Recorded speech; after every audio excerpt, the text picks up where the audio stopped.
देखिए, bank rate is the rate at which central bank lends money to the commercial bank by buying their eligible rated securities, that is bill of exchange और commercial paper.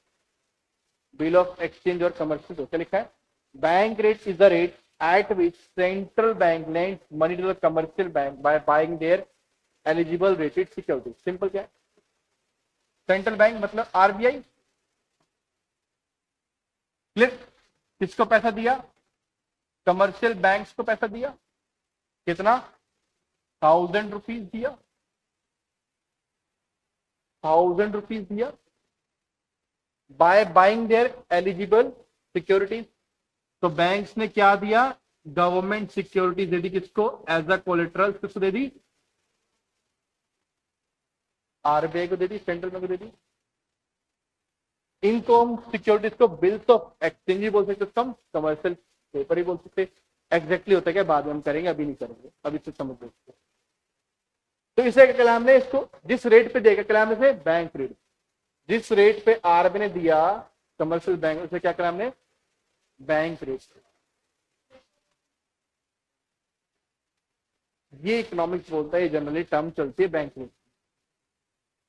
लेकिन India के case में क्या है कि जिस rate पे RBI banks को लोन देता है अगेंस्ट देयर एलिजिबल सिक्योरिटीज और कैसे कोलेटरल गवर्नमेंट सिक्योरिटीज, उसे क्या बोलते हैं? रेपो रेट बोलते हैं. और बैंक रेट भी एक तरह से यही डेफिनेशन दे रहा है. तो एक तरह से देखा जाए दोनों ठीक है. इंडिया में उसको रेपो रेट बोलते हैं. लेकिन इंडिया में जो बैंक रेट हम बोलते हैं ना, बेसिकली क्या है कि 2010 जब रेपो रेट नहीं था, 2010 से पहले ना आरबीआई बैंक रेट ही लिया करता था. पहले आरबीआई बैंक रेट ही लिया करता था बच्चे. बैंक रेट ही पॉलिसी रेट हुआ करता था इंडिया के अंदर. अब क्या हो गया? वो रेपो रेट हो गया. तो अब जनरली आप कहीं जगह ये भी पढ़ लोगे, ये पढ़ सकते हो कि जो बैंक रेट क्या है, ये वो रेट है जिस रेट पे बैंक अपने कस्टमर को पैसा उधार देते हैं इंडिया के अंदर. जिस रेट पे बैंक अपने कस्टमर को पैसा उधार देते हैं. लेकिन एक्चुअल डेफिनेशन क्या है? ये. लेकिन अब हम क्या अपना रहे हैं? रेपो रेट हमारा पॉलिसी. कुछ नहीं होता, अभी इतना जानो, अभी इतना जानो. तो ये समझ में आया पूरा. तो बैंक रेट क्या होता है एक्चुअली बच्चे? इकोनॉमिक्स में पढ़ोगे, आप कहीं पढ़ोगे कि एट विच सेंट्रल बैंक जो पैसा दे रहा है किसको? बैंकों को दे रहा है, कमर्शियल बैंक को दे रहा है. जिस रेट पे दे रहा है उसे क्या बोलते हैं हम? बैंक रेट बोलते हैं. किसके against? By buying their eligible rated security. जो बिल ऑफ एक्सचेंज हो गया, कमर्शियल पेपर हो गया. तो बैंक रेट कंसेप्ट ऑलमोस्ट खत्म हो चुका है इंडिया में से. तो इसलिए अब क्या है? Bank rate is now align to marginal standing facility. जितना एमएसएफ होगा, अभी एमएसएफ क्या होता है बाद में बताऊंगा, जितना एमएसएफ होगा उतना ही क्या होगा? आपका बैंक रेट होगा. उतना ही आपका बैंक रेट होगा. अलग है. And bank rate once used to be the policy rate in India. बताया ना आपको भी, नहीं पहले कभी पॉलिसी रेट. अब क्या पॉलिसी रेट? रेपो रेट है. Repo rate. यही पहले यही मॉनेटरी पॉलिसी के अंदर ही आता है बच्चे. मैंने लिखा हुआ है ना, इतना कंफ्यूज मत हो. ये उसी में. ठीक है.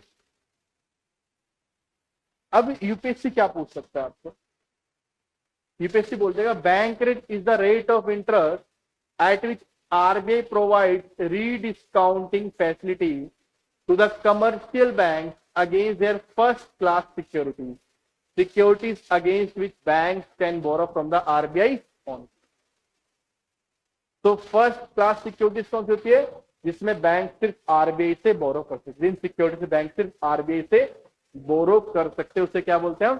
फर्स्ट क्लास सिक्योरिटीज बोलते हैं. अब ये कंफ्यूजिंग है ना.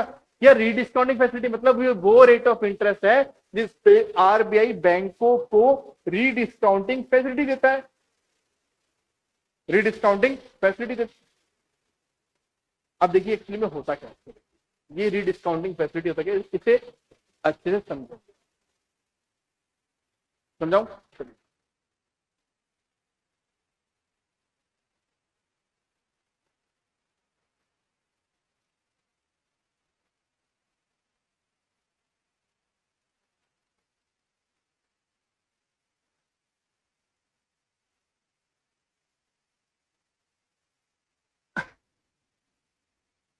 ये कंपनी ए है, इसने एक ये स्टार्टअप स्टार्ट किया। ए पर्सन ने एक स्टार्टअप कंपनी खोली, नई कंपनी स्टार्ट करी, कंपनी स्टार्टअप है। एक ही बी कंपनी, भाई स्टार्टअप है ना, तो भाई अभी स्टार्टअप है तो स्टार्टअप को जल्दी से लोन भी नहीं मिलेगा। मैं अगर कोई स्टार्टअप खोल रहा हूँ, जल्दी से कोई मेरे पे क्यों विश्वास करेगा? क्योंकि मेरी इकोनॉमिक क्रेडिबिलिटी लो है, सेंटीमेंट पॉजिटिव नहीं है मार्केट में, तो जल्दी से मुझे पैसा फंड रेज करना है तो जल्दी से पैसा नहीं मिलेगा ना, मुझे लोन नहीं मिलेगा जल्दी से, ऐसा नहीं मिल सकता। लेकिन मुझे स्टार्टअप करना है, मुझे इसमें कुछ चीजों की जरूरत पड़ेगी, इन्वेस्टमेंट चाहिए, फंडिंग चाहिए, कुछ ना कुछ तो मुझे चाहिए। तो मोस्ट ऑफ टाइम्स करते थे, पहले भी गवर्नमेंट ने 1960s 70s 80s में किया था, या गवर्नमेंट कई बार ये प्रोविजन लेके आते हैं गवर्नमेंट आरबीआई कि इकोनॉमिक एक्टिविटीज सस्टेन रेट में मेंटेन रहे, स्टार्टअप चले, ग्रो करे। तो सिर्फ प्रोविजन होता है कि मान लो ये कंपनी बी है, इस ए कंपनी को मान लो सपोज करो कि सपोर्ट सिस्टम चाहिए, बीपीओ सर्विस चाहिए, कॉल सेंटर सर्विस चाहिए। ए को क्या है, पोस्ट करो रिक्वायरमेंट है, मान लीजिए एग्जांपल लीजिए, requirement of call centre services. लेकिन इतना पैसा नहीं, खुद से सेटअप नहीं कर सकता, ना ही किसी को 10 एक साल का पैसा देके, इकट्ठा पैसा देके वो सर्विस ले सकता है, पैसा है नहीं अभी, पैसा है नहीं अभी। बी क्या है, ये कॉल सेंटर है या बीपीओ है? ए इससे बोलता है बी से कि आप मुझे 1 साल के लिए अपना सपोर्ट सिस्टम दे दो, कॉल सेंटर सर्विस प्रोवाइड करो, 1 साल के लिए मुझे सर्विस प्रोवाइड कर दो, मैं आपको 1 साल बाद सारा पैसा वापस कर दूंगा, 1 साल बाद पैसा आपको वापस मैं कर दूंगा। किसान समझ में आ रहा है? पक्की बात सो तो नहीं रहे? समझ में आ रहा है नहीं आ रहा? नहीं यार तो बोल दो ना मेरे को। तो ए ने बी को बोला ये, अब भाई बी क्यों देगा? स्टार्टअप है, कल को बैंकरप्सी फाइल कर दी, दिवाला निकल गया तो पैसा डूब जाए, इससे तो सारा पैसा डूब जाएगा तेरे से मानो। तो उस केस में गवर्नमेंट बोलती है मैं गारंटी दे, government will give guarantee, government will give guarantee to be. इस आप गवर्नमेंट बोला बी से मैं गारंटी दे रहा हूं, आप इसको सर्विस प्रोवाइड करो। मान लो 1 साल के लिए, 1 साल के लिए सर्विस प्रोवाइड करी इसने, ₹1000 की सर्विस प्रोवाइड इसने बी ने for 1 year, for 1 year service दी ना। अब ये 1 साल बाद पैसा वापस करेगा, लेकिन कुछ ना कुछ लिखित में होना चाहिए।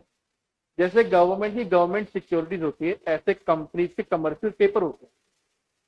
जैसे गवर्नमेंट सिक्योरिटीज होते हैं, सेम ऐसे कमर्शियल पेपर होते हैं। टेक्निकल डिफरेंस दूसरा होता है, काम एक ही होता है, लेन देन, लैंडिंग बोरोइंग, गिव एंड, काम होता है लेन देन का पूरा। तो ये क्या करेगा, ए बी को कमर्शियल पेपर इशू कर देगा,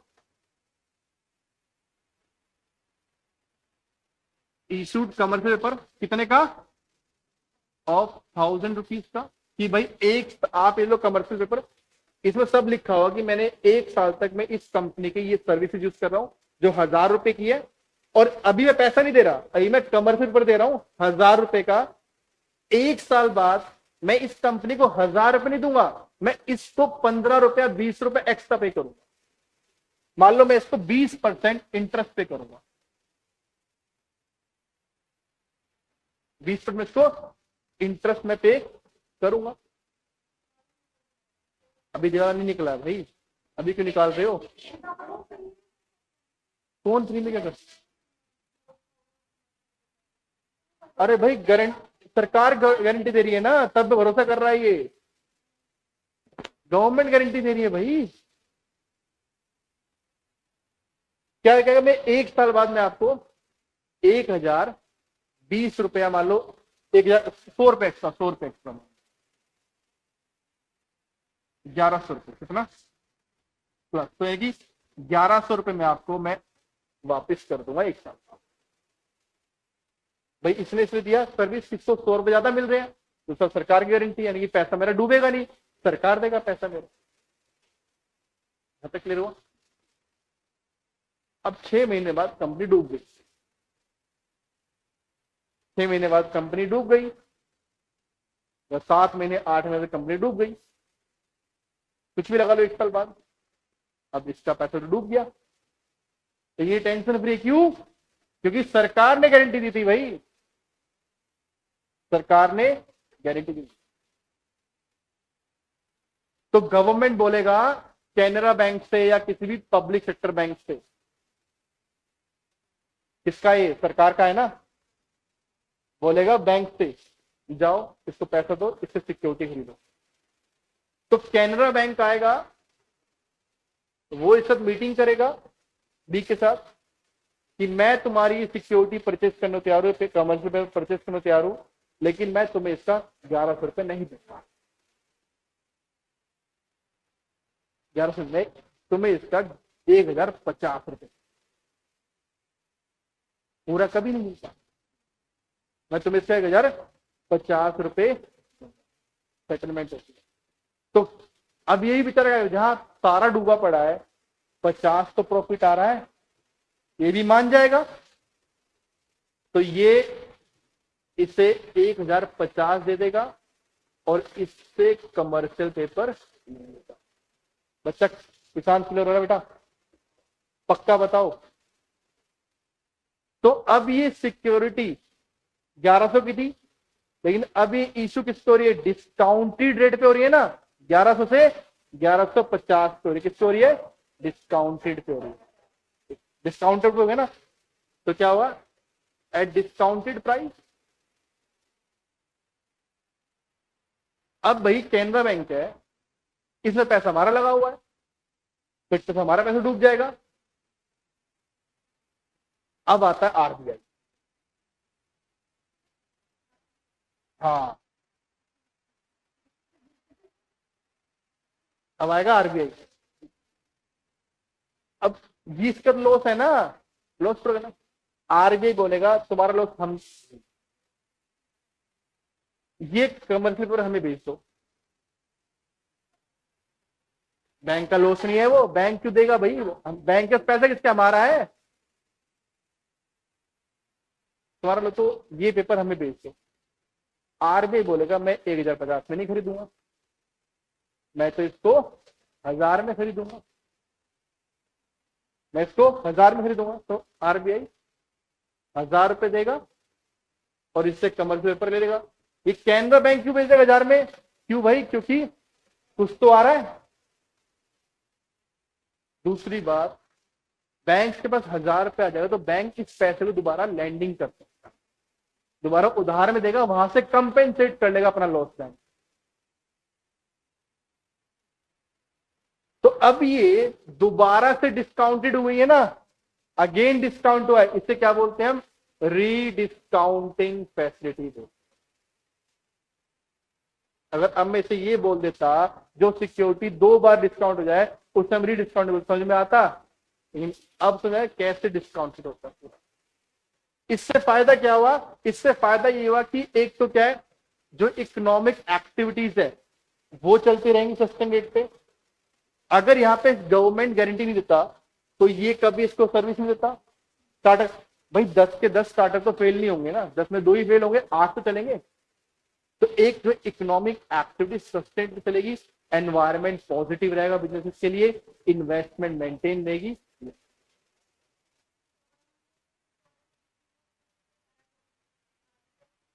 तो गवर्नमेंट ने क्यों, कौन करेगा भाई, गवर्नमेंट जब पूरा मेंटेन कर रहा है घर के, पूरा एक घर का बड़ा ही तो कुछ लॉस लॉस बियर करता है ना, उससे पूरे घर चला, तो सरकार क्या है हमारी, माँ बाप ही, पेरेंट्स एक तरह से, तो वही तो सब कुछ बियर करेगा, उसे तो मेंटेन करना है ना। और दूसरा क्या है इसमें, ये सब हुआ तो पॉजिटिव क्या, ये सब मेंटेन रहेगा तो सस्टेन पे ग्रोथ होगी, तो सरकार वहां से पैसा कर देगी पूरा। ठीक है, हाँ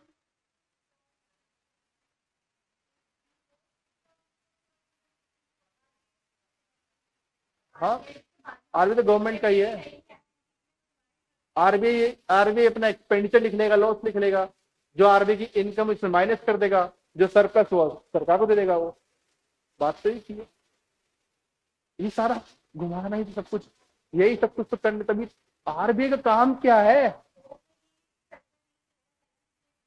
एक्चुअली नहीं होगी ना। तो ये प्रोविजन निकालता रहता है।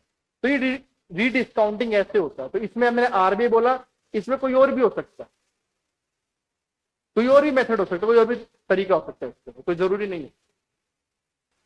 रीडिस्काउंट लिखो, रीडिस्काउंटिंग occurs, rediscounting occurs when a short-term negotiable debt instrument, when a short-term, generally बता रहा हूँ, when a short-term negotiable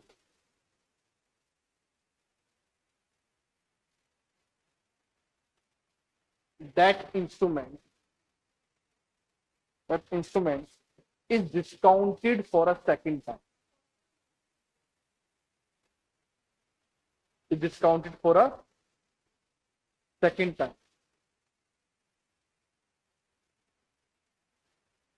The reason, second point, the reason an issuer, जो इशू कर रहा है, an issuer would do this is to spark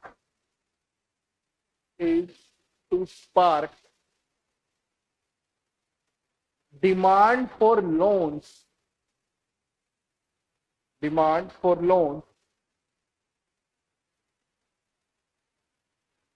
when investor interest dries up, when investor interest dries up.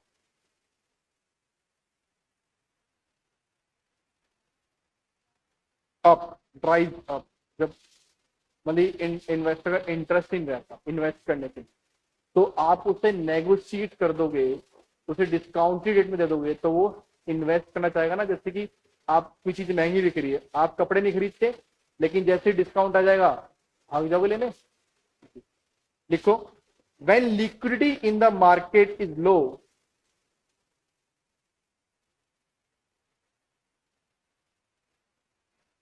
market is low, banks can thus try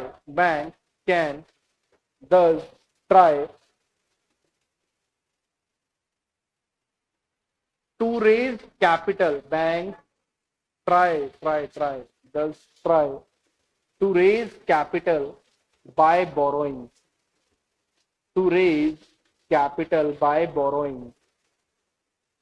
banks can thus try to raise capital by borrowing. एक line में लिखो, rediscount can also refer to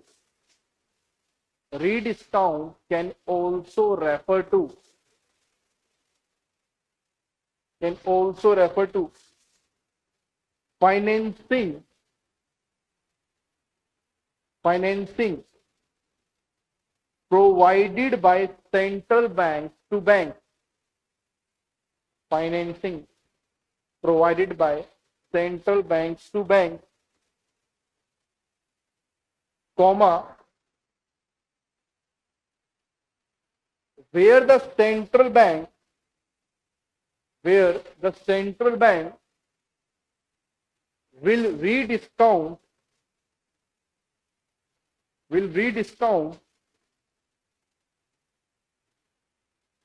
a discounted promissory note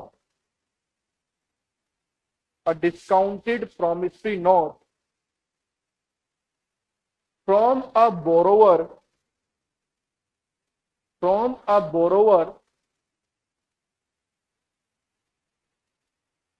to a bank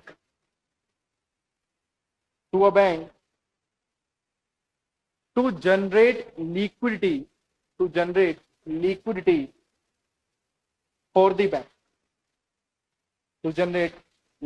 for the bank, तो लिखा है ना कि discount क्या बोलते हैं, फाइनेंस प्रोवाइड कौन करता है, सेंट्रल बैंक करता है।